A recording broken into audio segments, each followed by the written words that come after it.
Hey everyone, we're going to be doing something a bit different today. We're not testing a CPU or a graphics card actually. We're going to be testing an integrated graphics solution, specifically the HD530 that comes in the i7-6700K CPU. So before we get into some benchmarks, let's have a look at some of the specs. The HD530 was the name given to the integrated graphics included in Intel's Skylake series of CPUs.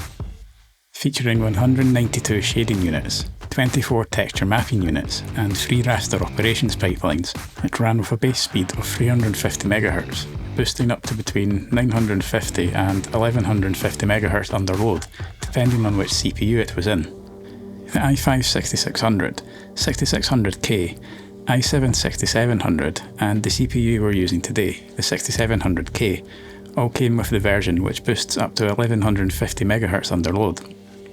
And unlike a dedicated graphics card like the GT710 that I'll be comparing this to in the next video, integrated graphics solutions like this usually have no built-in memory and need to rely on the system memory instead, i.e. the RAM you have in your system. Speaking of which, I will be using 16GB of 3000 MHz DDR4 RAM with timings of CL16, 18, 18, 38 for the benchmarks today, with the rest of the specs in the description. Kicking off with the Adventure Pals, an indie game developed by Massive Monster. It has a fixed limit of 1080p resolution-wise and very little settings to change, but it runs on pretty much anything. Even an 8600 GT will run it fine, and the HD530 is no different, with no visible issues at all. The GPU usage doesn't even get over 90% throughout. There was no point in overclocking here, as performance was already as good as it could be anyway. Crysis was a bit of a surprise, especially as the HD530 managed to run the game at 1080p.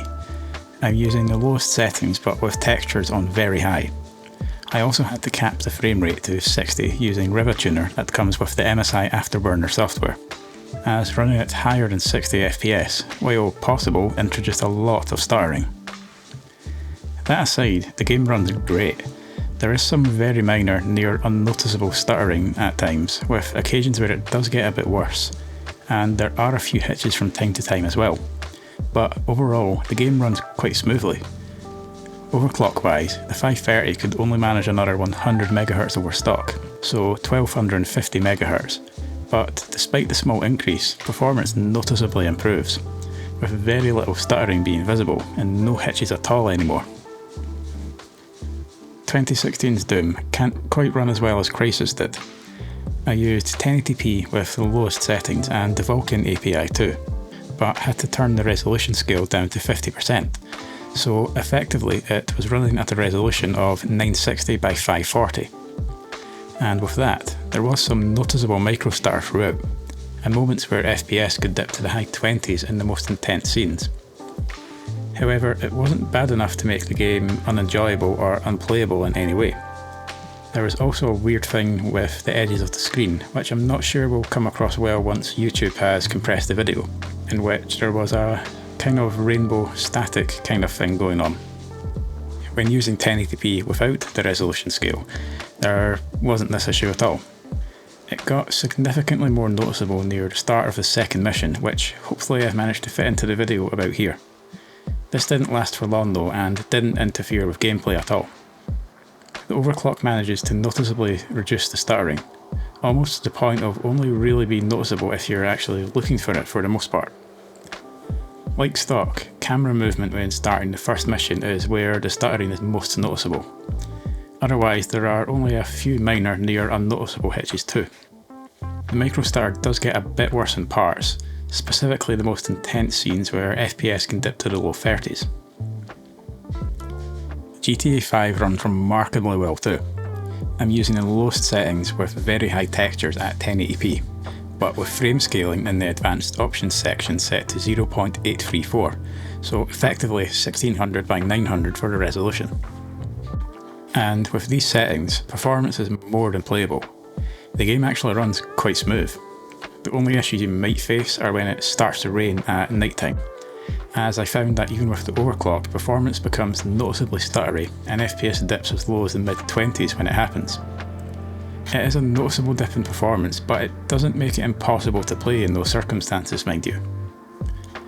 One thing to note with the benchmark figures is that I didn't actually experience any rain at stock, only when I ran the overclocked test, so figures for the overclock should have actually been higher than they were here.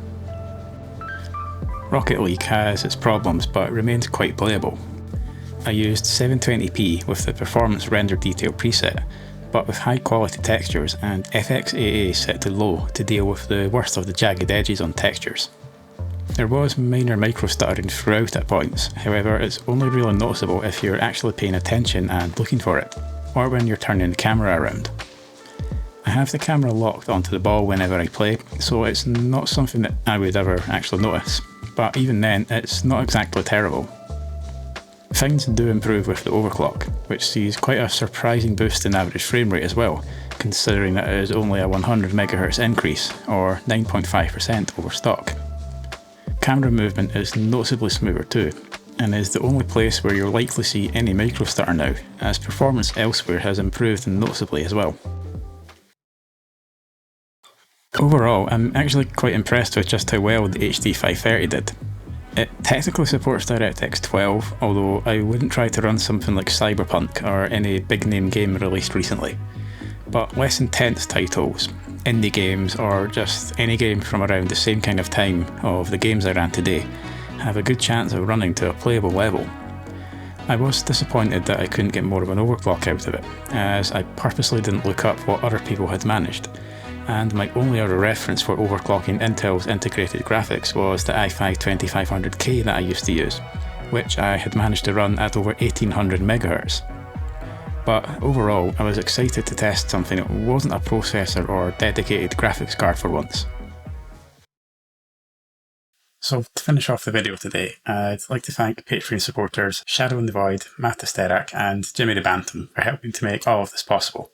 You'll also be seeing a list of my other patrons on screen about there right about now. If you'd also like to support me through Patreon, you can do so at patreon.com/Benchy tests, where you can gain ad-free early access to all of my videos for as long as you remain a patron. You can also support me through Ko-fi at ko-fi.com/Benchy tests. And I also stream over on Twitch now as well, every Thursday and Sunday at 7 PM UK time. So thanks again for watching the video today, and hopefully I'll see you in the next one.